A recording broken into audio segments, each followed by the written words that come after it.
Olá, o Grupo Liberal recebe hoje o atual prefeito de Santa Bárbara do Oeste e candidato à reeleição, Mário Reins, do PDT.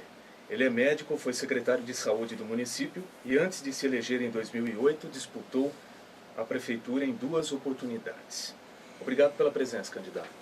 Eu que agradeço, é uma honra poder estar aqui nos estúdios do jornal O Liberal e poder, aí, através desse importante veículo de comunicação regional, estar conversando com os eleitores. Reeleito prefeito, qual a primeira medida de Mário Reins? Bem, nós tivemos um primeiro mandato, onde tem alguns pontos que ainda não estão totalmente resolvidos, mas bastante avançados. Reeleito prefeito, a primeira medida é fazer um projeto que se chama Bolsa Aluguel, porque atrasou devido a questões aí de legislação, cartoriais, a questão do Minha Casa Minha Vida. E eu vou fazer um projeto de lei, encaminharei à Câmara, criando o Bolsa Aluguel. Dentro de critérios socioeconômicos, nós estaremos dando apoio a famílias que serão contempladas no programa Minha Casa Minha Vida, e enquanto a unidade habitacional não estiver pronta, ela receberá uma ajuda financeira da prefeitura. Isso se torna possível devido ao grande desenvolvimento econômico que nós conseguimos nesse primeiro mandato, com a atração aí de perto de 3.000 empresas, entre pequenas, médias e grandes, algumas multinacionais, 5 ao todo, multinacionais, rede atacadistas de grande porte, o novo shopping. Com certeza a nossa arrecadação vai melhorar muito e poderemos aí implantar esse importante programa social que é o Bolsa Aluguel, no sentido de atender esse atraso no programa Minha Casa Minha Vida. Temos agora algumas perguntas de saúde. Bom, candidato, os pronto-socorros municipais Afonso Ramos e Edson Mano, eles enfrentam hoje reclamações dos pacientes, seja por conta da demora no atendimento e ainda também dos funcionários que reclamam da falta de segurança no local de trabalho. Como o senhor pretende resolver essas questões? Bem, a questão da segurança dos funcionários, nós estamos ensejando esforços no sentido de criar um ambiente seguro para eles, né, através de proteções, também manter sempre um guarda municipal para acalmar os ânimos quando houver assim alguém mais nervoso em função aí de um acometimento mais urgente aí de saúde do seu familiar. Também na questão das reclamações, nós entendemos que elas são cabíveis. Nós temos mantido 4 médicos de plantão, tanto no Edson Mano quanto no Afonso Ramos, mas mesmo assim, em função, às vezes, até da demanda de casos muito graves, casos que demandam atendimento emergencial, como politraumatismo, acaba que a fila do atendimento de rotina fica um pouco prejudicado. Além disso, nós sabemos também que tem um ou outro profissional que não coopera, que não colabora. Tudo isso nós estamos implantando com o atual nova secretária de saúde, alguns funcionários específicos para fazer a gestão do serviço dos médicos, né, do desempenho dos médicos, que infelizmente se tornou necessário fazer esse tipo de gestão. Que tipo de contratação nesse caso, prefeito? Não são contratações, são funcionários da prefeitura que serão designados para esse cargo, para servir como gerente da unidade. Outras ações mais concretas que nós estamos fazendo no sentido de diminuir as filas é a construção da UPA do Santa Rita, que pretendemos aí no final de dezembro inaugurar. Será o 3º pronto-socorro, dividindo o movimento, com certeza as filas vão diminuir muito. Importante também salientar, existe uma grande reclamação da população em relação ao atendimento de urgência e emergência em todos os pronto-socorros da região e do país. A nossa cidade não é diferente. Mas, por exemplo, no pronto-socorro Edson Mano, próximo tem um pronto-socorro da Unimed. É importante a população saber que 30% dos atendimentos no pronto-socorro do SUS, do Dr. Edson Mano, pronto-socorro Dr. Edson Mano, que atende o SUS, 30% são pacientes que têm Unimed e que dizem que na Unimed demora mais do que no pronto-socorro do SUS. Portanto, vocês vejam que o problema ele é amplo, ele acaba envolvendo inclusive os planos de saúde e é uma questão nacional. Só existe uma solução, a ampliação da rede, e nós já estamos construindo um novo pronto-socorro. E também já dei ordem de serviço para a construção de 7 novas UBSs, né, postos de saúde, para melhorar o atendimento próximo da casa do cidadão, e com isso diminuir a fila no pronto-socorro. Como está esse processo das novas unidades já básicas? dei ordem de serviço, as obras já estão se iniciando, acabamos de ver aí algumas áreas terraplanadas. As UBS serão construídas no Molon 4, Dona Regina, Europa 4, Planalto do Sol 2, Planalto do Sol ou Planalto do Sol 1, São Francisco e Parque Olaria. São 7 novas UBSs e com as ampliações praticamente nós dobramos a rede básica de atendimento. Qual a previsão de término dessas obras? Eu acredito que até o meio do ano que vem as UBSs estarão prontas. E o pronto-socorro do Santa Rita eu pretendo finalizá-lo até dezembro. A questão dos médicos. Nos últimos 3 anos, a Prefeitura abriu 2 concursos públicos para a contratação desses profissionais, sem conseguir nenhum deles um número maior de inscrições do que o de vagas oferecidas. Como seu governo pretende atrair esses profissionais para a cidade em um segundo mandato? Você colocou muito bem um problema enfrentado pelo Brasil todo. O Brasil enriqueceu rapidamente, né? 37 milhões de pessoas migraram da faixa da pobreza para a classe média, e com isso a demanda por tudo quanto é tipo de serviço aumentou, e por serviço de saúde também. E está muito difícil encontrar médico. Pediatra, então, é dificílimo. Nós precisamos aí rever a questão dos pisos salariais, na tentativa de atrair novos profissionais. Muito embora os pisos praticados sejam pisos bastante razoáveis. Por exemplo, um plantão de urgência de 12 horas em Santa Bárbara paga-se R$ 750. Se o profissional trabalhar 10 dias do mês, 10 dias apenas, ele terá um ganho de R$ 7.500 por mês, que é um ganho bastante significativo. No entanto, existe essa colocação por parte da população e às vezes até por parte de alguns profissionais que eles dizem que ganham mal, e por isso essa dificuldade. Na realidade, eu acho que está faltando profissional no mercado. Na disputa eleitoral de 2008, o senhor cogitou a construção de um hospital municipal como uma das propostas. Esse desejo ainda existe? Ele vai se tornar realidade em um eventual segundo mandato? Olha, eu realmente coloquei como proposta de governo a construção de um hospital municipal. Agora, a democracia ela tem que ser exercida e o povo tem que ser soberano no regime democrático. Nas 2 conferências municipais de saúde convocadas pelo Conselho Municipal de Saúde, as 2 conferências municipais de saúde indicaram o caminho de investimento no Hospital Santa Bárbara como sendo mais barato e mais rápido, e a não construção de hospital municipal. Acatei democraticamente as indicações das 2 conferências municipais de saúde e investi no Hospital Santa Bárbara. Investi 47 milhões aproximadamente no Hospital Santa Bárbara. Hoje, o Hospital Santa Bárbara tem o melhor laboratório de análises clínicas da cidade. Coloquei mamografia. Hoje, qualquer mulher barbarense faz uma mamografia para o preventivo do câncer de mama em apenas 10 dias. Nos convênios particulares demora muito mais. Hoje tem tomografia instalada no hospital. Fiz uma nova lavanderia com equipamentos modernos, conseguindo com isso dar uma qualidade na lavagem da roupa hospitalar, evitando as infecções hospitalares.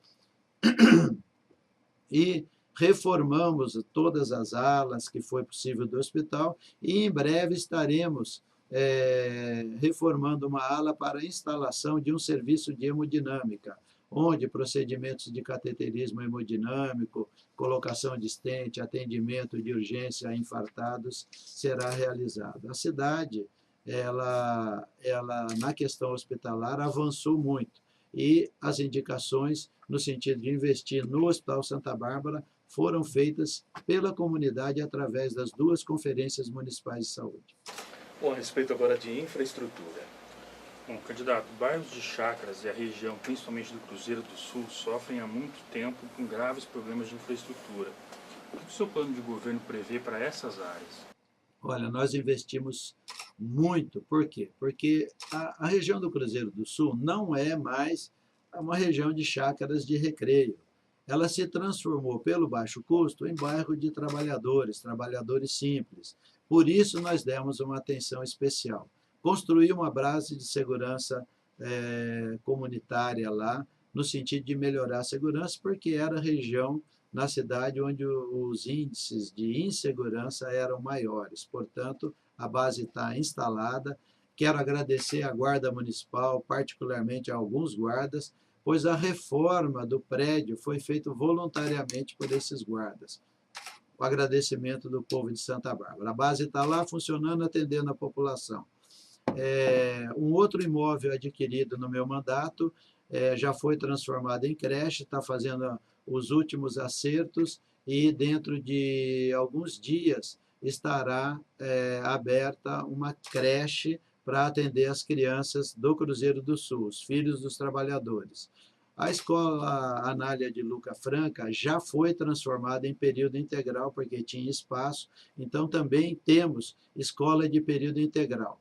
Consegui uma emenda para asfaltar a rua principal, a obra foi iniciada, não houve pagamento da Caixa Econômica Federal, a empresa parou a obra.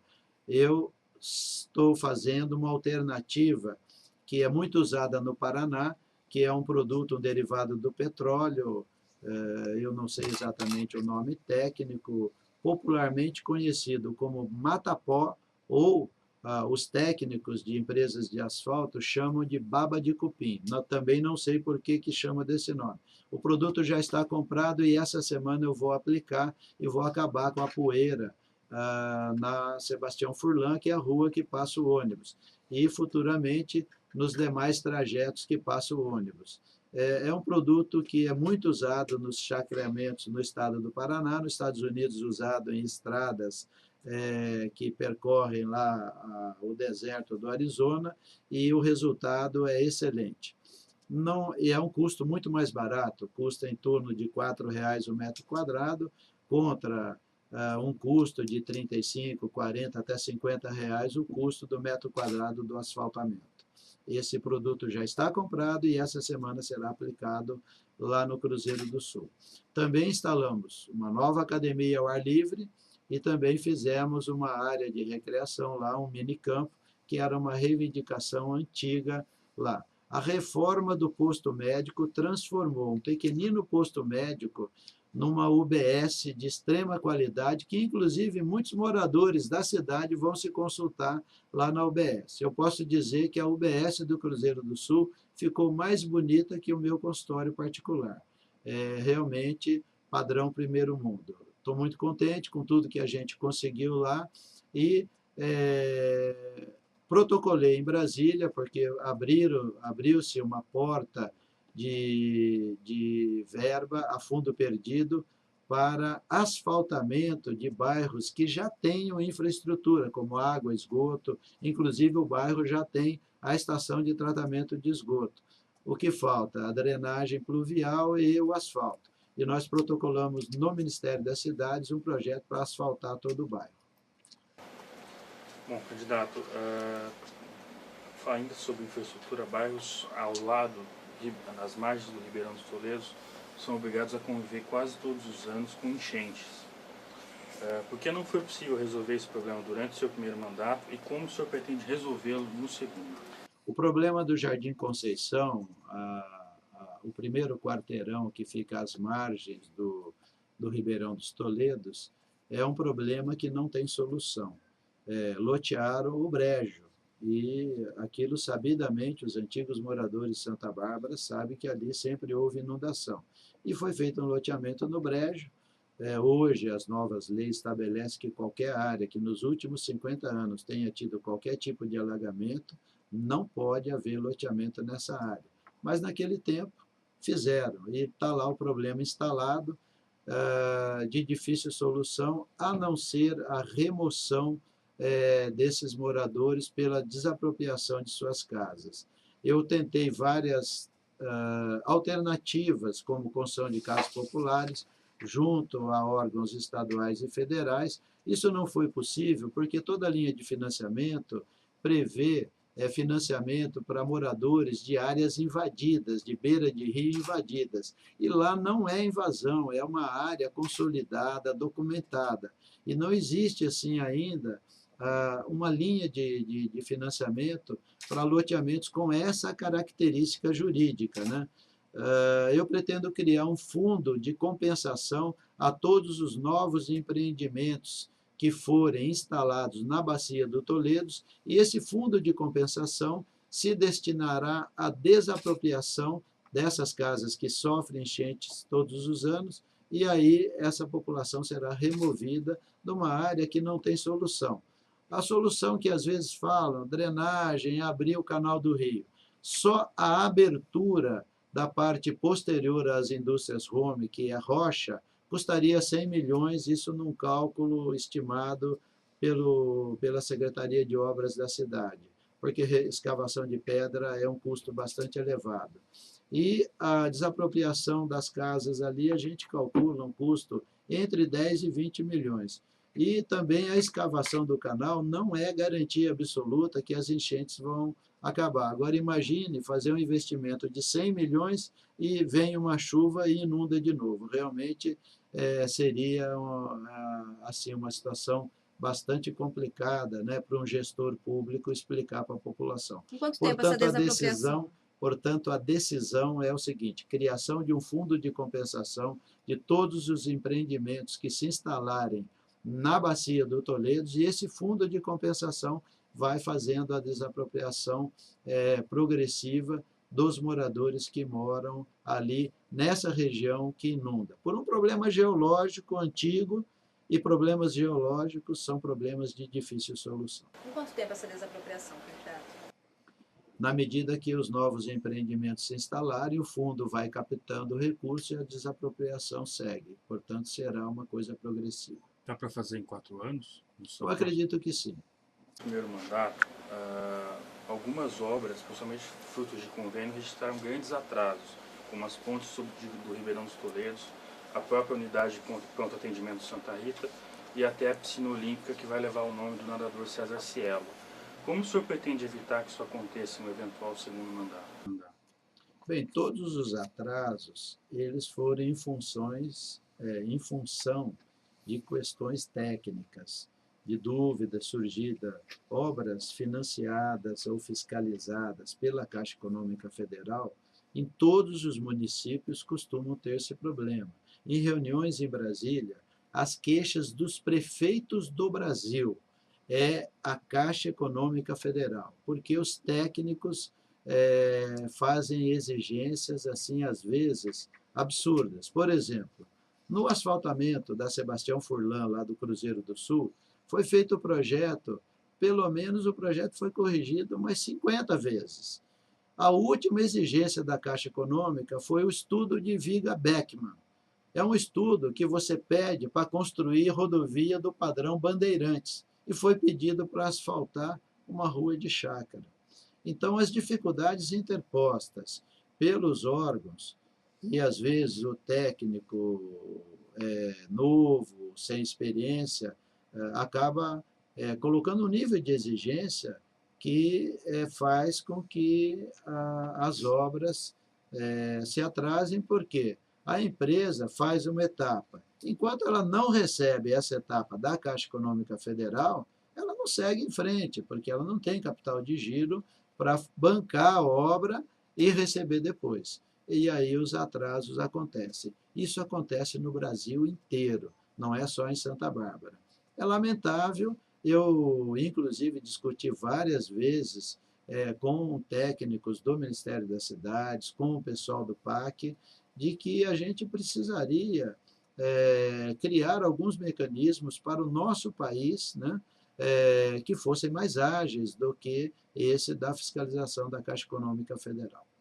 Bom, a respeito de habitação, o senhor anunciou em setembro de 2010 a construção de 1.400 casas por meio do programa Minha Casa Minha Vida, que é do governo federal. 2 anos depois, esse projeto ainda não teve início. Por quê, prefeito? Bem, toda a parte que cabe à prefeitura foi feita, nós providenciamos a área, a construtora veio, exigiu que fosse feita uma passagem, uma desapropriação amigável para fazer um acesso, que é uma exigência cartorial, para fazer um acesso à gleba posterior, para não criar bloqueios urbanos. Esse é um princípio cartorial de que, quando você desenvolve empreendimento, você não pode criar bloqueios urbanos, porque senão você cria grandes problemas futuros para o município. A abertura foi feita pela prefeitura, a desapropriação foi feita.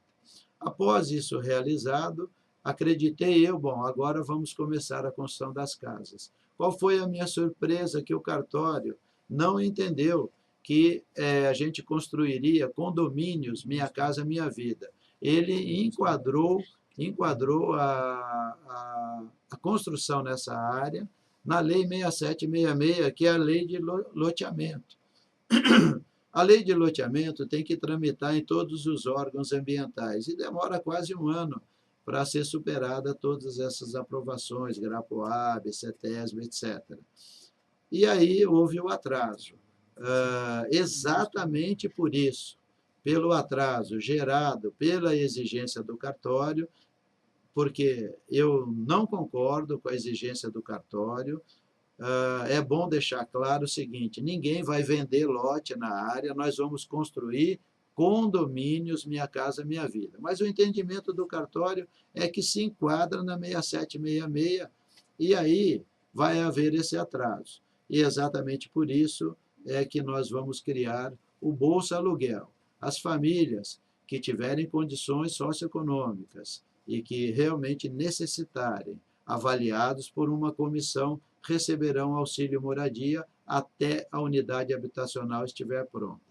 Além disso, nós já pactuamos mais 2 áreas para a construção do Minha Casa Minha Vida, que é uma área entre o 31 de março e o São Joaquim, e outra área entre o residencial lá, o Laranjeiras, né, e o Jardim Barão. São mais 2 glebas destinadas, pactuadas para a construção do programa Minha Casa Minha Vida. Acredito que o total fique entre 5 a 6 mil unidades nessas 3 áreas. E as famílias que se enquadrarem em critérios socioeconômicos, enquanto o projeto não estiver pronto, dentro da disponibilidade e do crescimento da arrecadação do município, que com certeza virá com grande número de empresas instaladas, nós estaremos providenciando o atendimento a essas famílias carentes. Em relação agora ao transporte. Bom, o senhor assumiu a prefeitura sabendo que deveria licitar uma nova empresa para assumir o transporte coletivo da cidade, porque a primeira versão do edital só foi publicada 2 anos e 3 meses após sua posse. Exatamente. Nós tivemos um problema com a Viba, que ela chegou a ponto até de não pagar o funcionário de salários e haveria greve. Transporte público é essencial para o trabalhador. Fizemos a intervenção e, paralelamente a tudo isso, né, fizemos grandes melhorias, alugamos ônibus novos, fizemos o que era possível fazer dentro da situação. E fizemos, sim, o edital. Desde o início do nosso governo, trabalhamos no edital. É um edital complexo, não é um edital fácil de ser feito. Ele estava pronto. Acontece que o presidente da Câmara, o vereador Anísio Tavares, no dia 17 de dezembro, venceria o prazo no dia 31 de dezembro de 2010, o prazo que foi concedido de 10 anos. No ano de 2000, o prefeito Adilson Basso renovou o prazo por 10 anos, venceria em 31 de dezembro de 2010. No dia 17 de dezembro de 2010, o vereador Anísio Tavares da Silva fez uma propositura e aprovou uma nova lei mudando totalmente as condições da concessão. Aí eu tive que fazer outro edital. Consegui milagrosamente preparar um novo edital em 3 meses, publiquei e ele está chegando ao fim, graças a Deus. Bom, além de trocar a empresa, que outras medidas o senhor pretende adotar no sistema do transporte público de Santa Bárbara? Bem, nesse primeiro mandato, nós já mudamos muito a questão do atendimento aos portadores de deficiência, de qualquer necessidade especial, né? Criamos o projeto Fênix, o transporte porta a porta, com 3 vans com elevador hidráulico. No edital de licitação da nova empresa, todos os ônibus terão que ser dentro de um prazo razoável para eles conseguirem adquirir esses ônibus nas concessionárias, que é um prazo de 6 meses para comprar e adaptar. Todos os ônibus terão elevador hidráulico, né? São 200 novos postos, novos pontos de ônibus cobertos, com banco, dando total conforto ao usuário do sistema. O sistema terá bilhetagem eletrônica, controle dos ônibus por GPS, e eu acho que a nossa região precisa de uma grande intervenção, que depende de um grande entendimento entre a cidade irmã, vizinha, americana, com a cidade de Santa Bárbara. É a integração total do sistema para que a população que mora, né, nessa grande área conurbada possa usufruir de um sistema integrado, mais barato e que atenda à necessidade do povo trabalhador. Dialogar para conseguir a implantação desse sistema? De todas as maneiras possíveis, desde que haja o mesmo interesse do prefeito de Americana. Como é que fica a questão da rodoviária no seu segundo mandato, candidato? A questão da rodoviária, ela já está definida.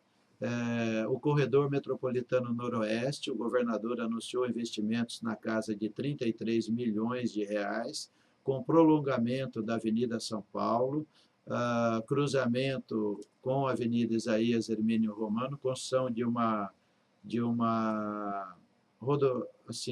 pista, né, dupla, margeando a Vila Rome e descendo até a frente ali, na margem do Toledo, à frente das indústrias Rome, onde será construído 2 pontes.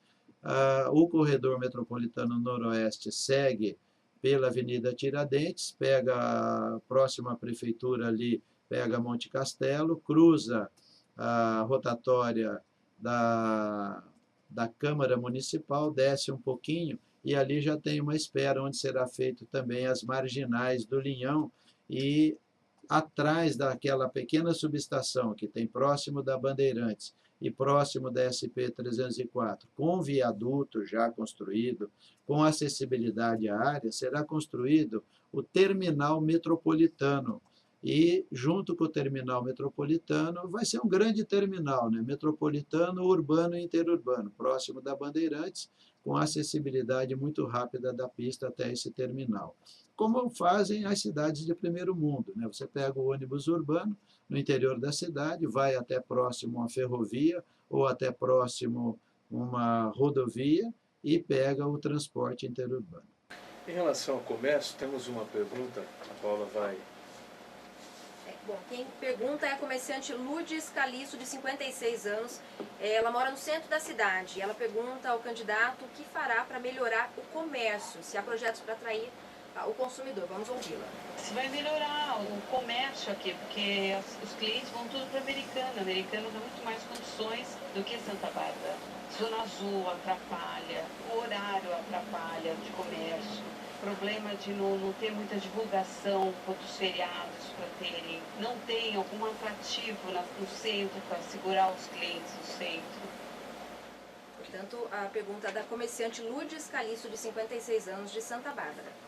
Olha, dona Lourdes, eu ouvi a sua pergunta, mas nós implantamos o sistema mais moderno da região que está servindo até de modelo. Muitas cidades têm vindo visitar o nosso sistema de estacionamento rotativo, né, que a senhora chamou de Zona Azul. Esse estacionamento rotativo está sendo um sucesso.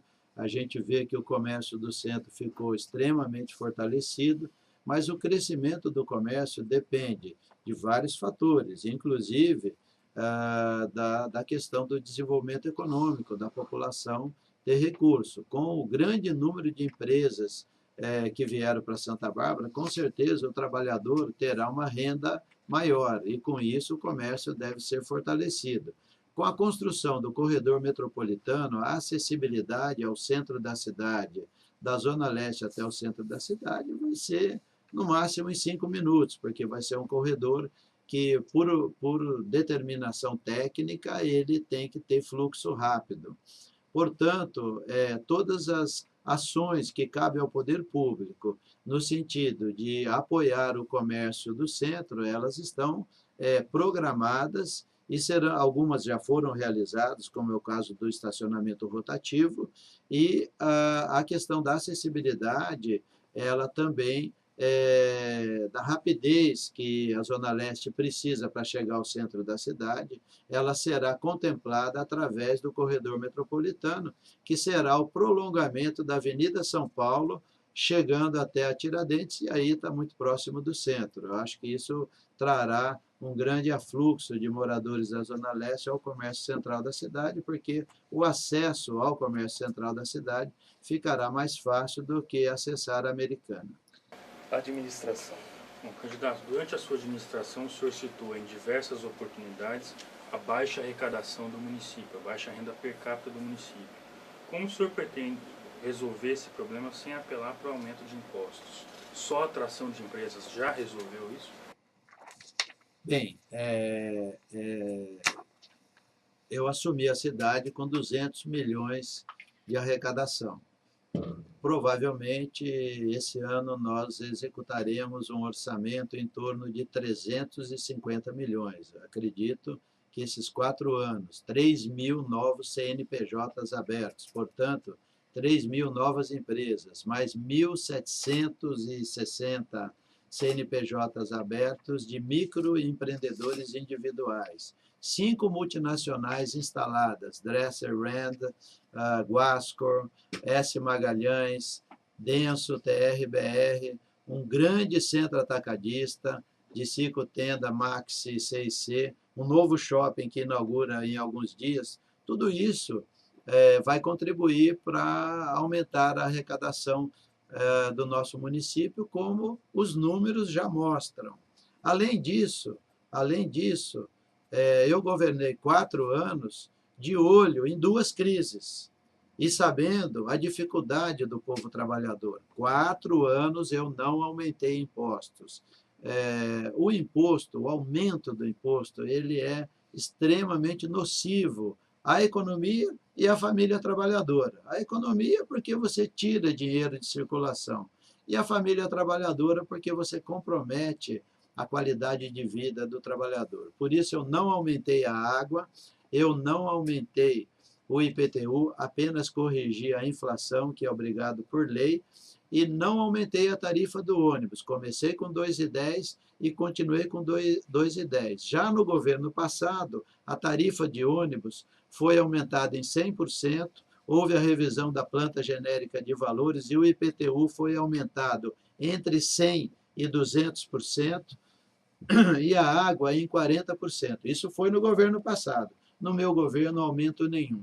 E eu pretendo, no segundo mandato, manter essa política de apoio à família trabalhadora e de não retirar dinheiro da economia com o aumento de impostos, porque o dinheiro circulando, com certeza, gera muito mais desenvolvimento. Exato. Uma crítica muito comum ao senhor é de que, durante a campanha eleitoral de 2008, o senhor teria prometido extinguir a contribuição de iluminação pública. O senhor realmente fez essa promessa? O senhor prometeu acabar com a CIP?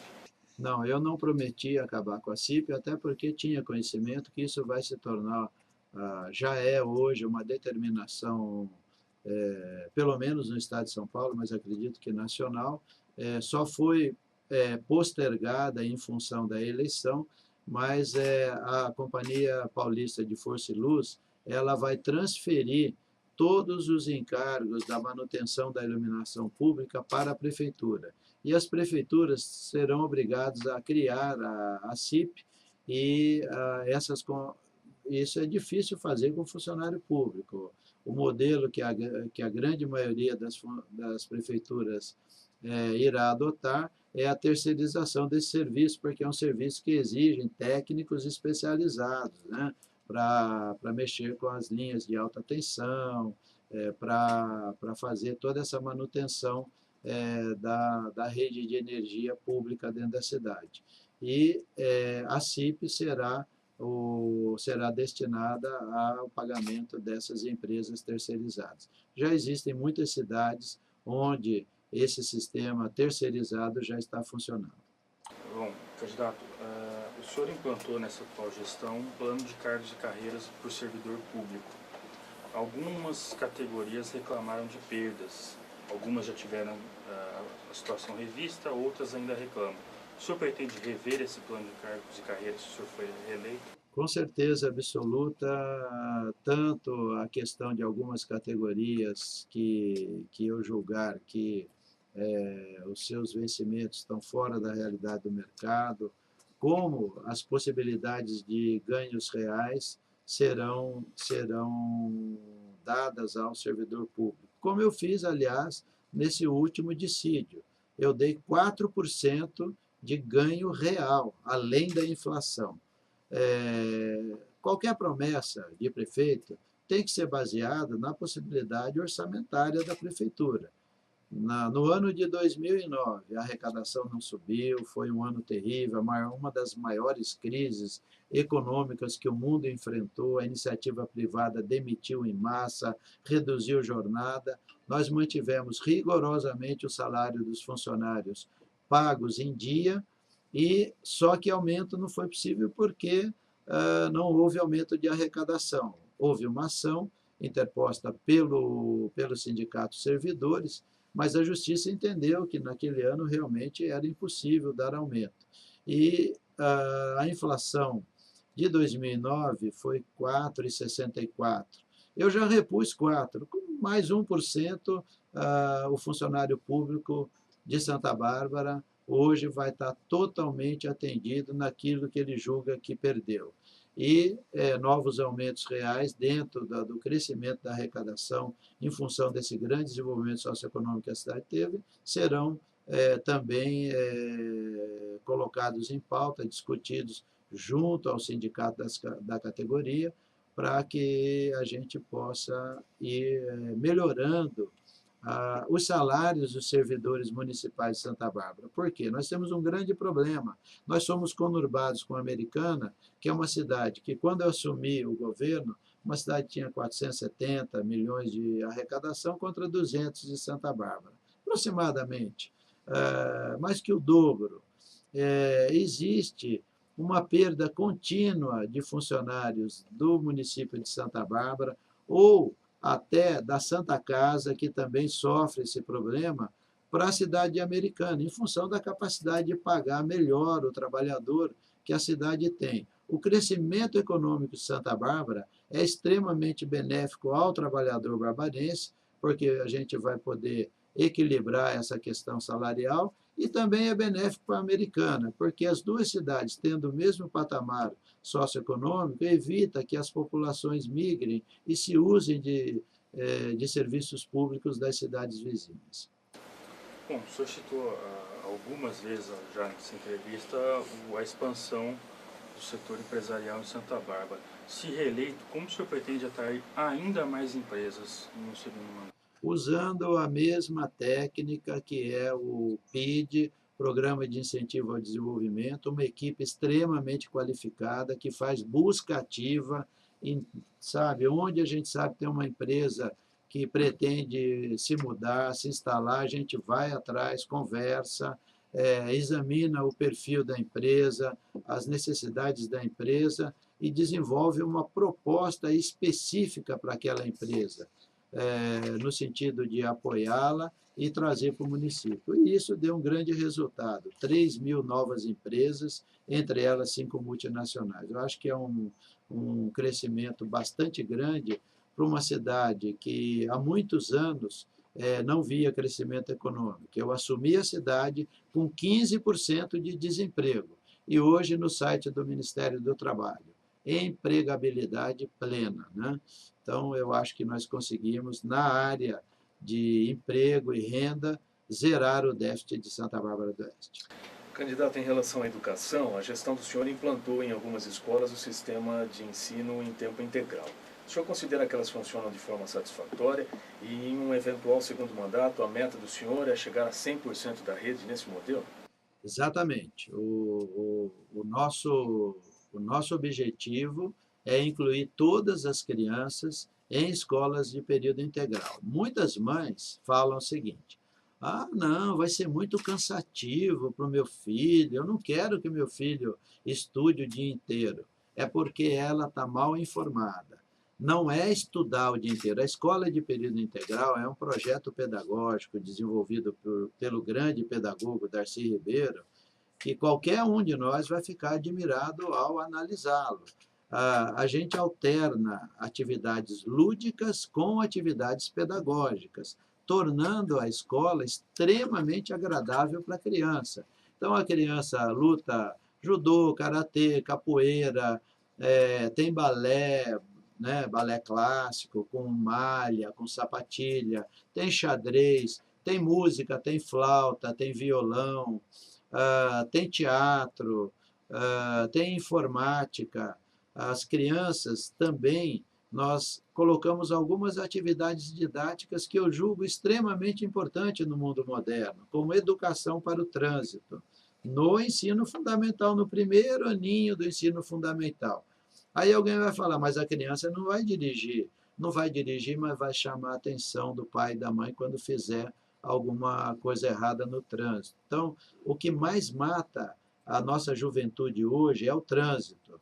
É uma das grandes causas de mortalidade, se não for a maior em algumas cidades. E a gente já começa a preparar as crianças para ser um cidadão responsável no trânsito no futuro, desde o primeiro aninho. Também estudo inglês. Por que esse projeto pedagógico eu considero extremamente diferenciado? Ninguém consegue arrumar um emprego hoje se não estudar inglês e se não souber informática. É um pré-requisito quase que inevitável em qualquer entrevista para um novo emprego. Portanto, a escola de período integral não é igual às escolas que nós estudávamos antigamente, que você senta no banco e ouve aula até à tarde. Ao contrário, é uma escola que alterna atividades pedagógicas com atividades lúdicas. Portanto, é uma escola interessante, agradável. A criança almoça, toma banho na escola. Isso ajuda muito a família trabalhadora e, principalmente, a mãe que trabalha sabe que seu filho está em segurança dentro da escola e não meio período na rua. Mas o senhor pretende chegar a 100% da rede municipal em 4 anos, dentro dessa modalidade? Olha, eu pretendo chegar a 100% no modelo de escola de período integral. Agora, tudo depende de orçamento. Se o orçamento permitir, se o crescimento econômico permitir, nós chegaremos. Hoje, nós estamos em terceiro lugar na RMC em número de escolas com o mesmo padrão de primeiro mundo. Só Campinas tem mais escolas com padrão de primeiro mundo que Santa Bárbara. Nós temos mais de 20 escolas, 26, 27, se não me engano, com o mesmo índice, né, com o mesmo padrão de primeiro mundo. Isso acho que é extremamente significativo. A educação barbarense já começa a adquirir padrões de primeiro mundo e eu acho que isso é um ganho importantíssimo para a sociedade. Candidato, nos últimos anos a Prefeitura conviveu com reclamações sobre falta de vagas em creches.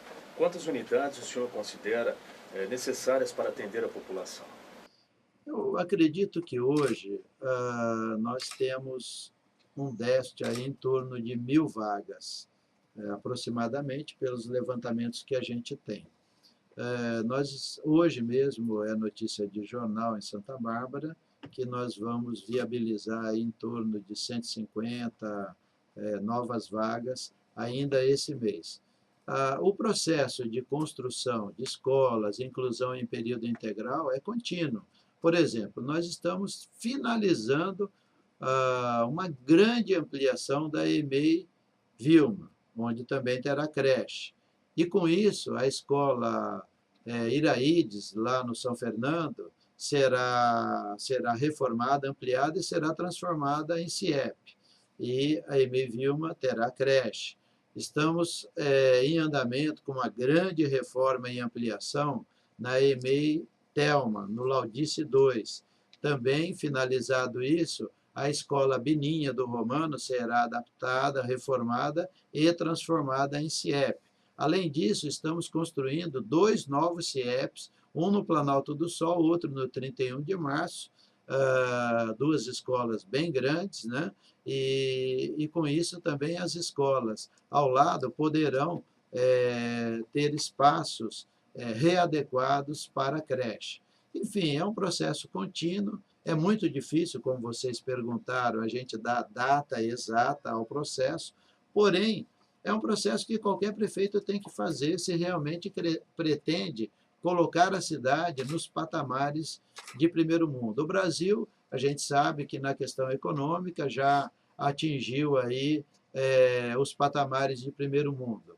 Na questão econômica, agora falta fazer o social, a questão social acompanhar esses patamares econômicos. E essa é a grande missão dos gestores das cidades brasileiras. Como é que fica a questão das monitoras de creche? Haverá um projeto para oficializar a carga horária de 6 horas? Sim. Fui eu que reduzi a carga horária das monitoras de creches. E por quê? Cuidar de uma criança 8 horas é um trabalho extenuante. Eu entendo que esse tipo de atividade tem essa característica de ser muito cansativa. Eu tenho filho pequeno e às vezes fico cuidando dele. Sei que é realmente cansativo. Por isso, entendi a reivindicação e, imediatamente ao assumir o governo, reduzi a carga horária das monitoras de creche, logo que foi possível. E entendo que isso deva ser oficializado, atendendo aí a todo o trâmite legal, sentando-se com o Ministério Público, para que não haja nenhum tipo de questionamento futuro. Prefeito, falando ainda sobre carga horária, muitas mães reclamam que o horário em que as crianças permanecem nas creches não é o ideal. Poderia ficar até mais tarde, principalmente no caso aí de pai e mãe trabalhando. Que horário o senhor considera ideal? O senhor pretende rever o horário de permanência das crianças nas creches? Sua pergunta é muito boa. O nosso projeto é período integral desde a creche até a parte do ensino fundamental que nos cabe. É transformar todo o período, todo o ciclo, né, da criança, porque a educação começa desde que nasce, e até aquilo que cabe à prefeitura hoje, transformar todo o sistema em período integral. Porque é muito difícil uma mãe conseguir um emprego em meio período. Mas priorizaremos, né, dentro da possibilidade que a prefeitura tiver, vamos priorizar o período integral para as mães que trabalham. Mas pelo menos meio período eu pretendo zerar o déficit de creche no meu próximo mandato. Segurança. Quais são os projetos do senhor para esse setor, o setor da segurança? Olha, segurança pública é uma área que eu estudo desde 97, eu comecei a estudar quando eu comecei a pensar em ser prefeito. Então, eu participei de um projeto comunitário no Jardim Europa, em 98, trabalhei com a comunidade lá, construímos uma base em sistema de mutirão, trabalhei lá como pedreiro, junto com a comunidade, foi uma experiência muito legal, e fizemos a base comunitária de segurança do Jardim Europa. O Jardim Europa era a região com maior índice de criminalidade em Santa Bárbara do Oeste. Na época, uma média de 74 ocorrências mês, ocorrências graves, entre estupro, assassinato, assalto à mão armada, coisas graves. E com a criação do Conselho de Segurança de Bairro, que monitora as atividades da Polícia Militar da base. Eles têm reunião quinzenal e fazem essa interface de controle social junto ao grupo de policiais militares que trabalham nessa base. Esse trabalho acabou sendo copiado pelo Jardim Ipiranga de Americana, onde eles também fizeram uma base comunitária da Polícia Militar. E os índices caíram assustadoramente, apenas com o controle social e uma nova maneira de fazer a gestão dos recursos. O envolvimento da comunidade é de fundamental importância para que esse trabalho tenha sucesso. Se não tiver controle social e comunidade junta, eu acredito que esse trabalho não dê fruto. Mas com a comunidade, com controle social, lá deu fruto. O índice caiu para 14, de 74 caiu para 14 no terceiro mês de ação da base comunitária de segurança. E com isso, fomos analisar, dos 14, 10 era briga de marido e mulher, briga familiar, que também a abordagem não é policial, a solução é muito mais social do que policial. E por isso eu entendo que nas bases de segurança nós precisamos agregar profissionais que atuem em outras áreas, como psicólogo e assistente social. Nosso projeto fundamental é a setorização da cidade em bases comunitárias, como já fizemos nesse mandato no Cruzeiro do Sul. Deveremos inaugurar uma base dentro de alguns dias no centro da cidade, onde está instalado o Corpo de Bombeiros, porque o bombeiro vai se mudar lá para a Avenida Santa Bárbara, e esse prédio nós pretendemos destinar a uma base comunitária para atender o centro. O prédio que a Polícia Civil ocupa no Santa Rita, devido à reengenharia da Polícia Civil que o governo do estado está fazendo, aquele prédio também será transformado em base comunitária de segurança, e um prédio lá na região dos Trabalhadores também será reformado. Aliás, a reforma deve começar em alguns dias para se instalar uma base comunitária ali às margens da Avenida Pedroso. A setorização é importante, o controle social é importantíssimo, mas é preciso a gente ensinar a sociedade como fazer esse controle social. E isso tudo a gente está programado. Além disso, lá em 97 não se pensava nisso, né? A gente só pensava que o Brasil era um país que tinha dificuldades econômicas, não era um país rico como os países do primeiro mundo, e não tinha condições, por exemplo, de introduzir um sistema canadense ou um sistema inglês que tem um policial a cada quarteirão. Mas hoje, a evolução tecnológica, a questão da eletrônica, permite a vigilância eletrônica. Nós já estamos construindo a central de vigilância eletrônica e já temos recurso na casa de 1.600.000 para implantar a vigilância eletrônica na cidade. Nós estamos dando sequência. O projeto completo deve custar em torno de 8 milhões, onde nós faremos a vigilância eletrônica da cidade, principalmente das entradas e saídas e das regiões comerciais. As entradas e saídas têm câmeras de precisão que captam o número da chapa. Nós temos o convênio com o Infoseg. Imediatamente o software indica se esse carro foi roubado. Em tempo real, essa comunicação é feita. A base, a central de monitoramento, que já está em construção, detecta esse veículo roubado, e veículo roubado que entra na cidade, todos nós sabemos o que eles vêm fazer na cidade. E as cidades que já implantaram esse sistema, como Indaiatuba e Itatiba, por exemplo, o roubo de carro caiu em torno de 98%. Então, é esse sistema que nós estamos trabalhando. Nós ainda não implantamos pelas dificuldades econômicas e orçamentárias que a cidade tem. Se você comparar a renda per capita, a arrecadação per capita da cidade de Indaiatuba e Itatiba com a de Santa Bárbara, a gente vai poder ver que a diferença é gigantesca. Por isso que eles já chegaram lá e a gente ainda não, mas estamos muito próximos. Em relação à vida pública, candidato, o senhor enfrenta há cerca de 2 anos denúncias graves de irregularidades na sua administração. chegou a ser afastado do cargo por 34 dias e enfrenta 7 ações judiciais movidas pelo Ministério Público. Que garantias o senhor pode dar à população, para quem o senhor está pedindo o seu voto, de que a Justiça não voltará a interferir no seu mandato?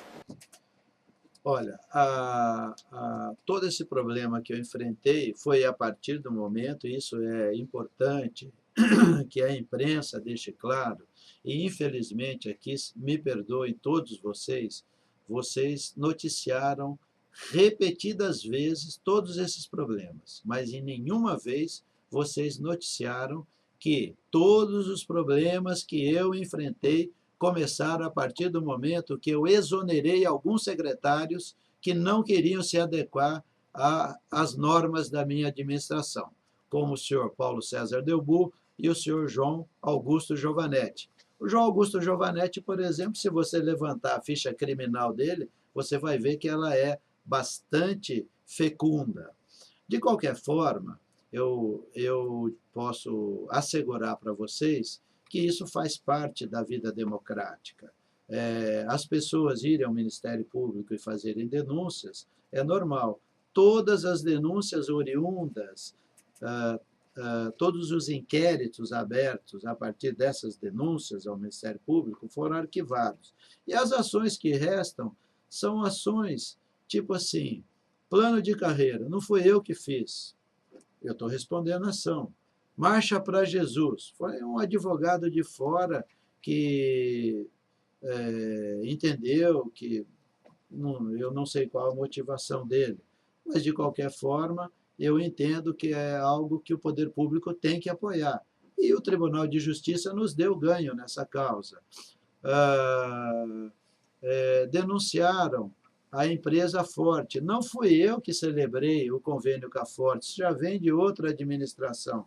E eu já recebi o relatório, as minhas contas de 2010, quando houve todo esse problema, as minhas contas estão aprovadas, parecer favorável do Tribunal de Contas, os 8 inquéritos abertos em relação à Forte, que é a ação que tramita oriunda desse grande conflito político, todos os inquéritos da Forte foram arquivados e o parecer do tribunal é pela regularidade de todos os contratos celebrados em 2010. Então, você tem, por um lado, o Ministério Público alimentado por denúncias de pessoas que estão magoadas porque eu tive que exonerá-las.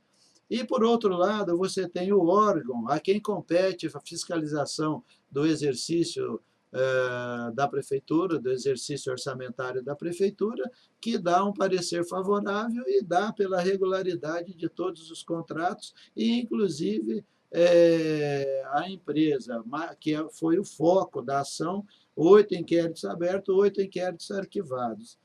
Então, eu acho que a conclusão é o seguinte, a eleição em Santa Bárbara começou há 2 anos, né? Um grande conflito político, e que gerou todo esse transtorno à sociedade. Importante dizer que o meu afastamento, no parecer do desembargador, está lá, o tempo verbal é condicional, porque eu poderia constranger testemunha, o parecer do Ministério Público dizia que as oitivas são dispensáveis. Agora, como que eu posso constranger uma testemunha se a oitiva da testemunha é dispensável?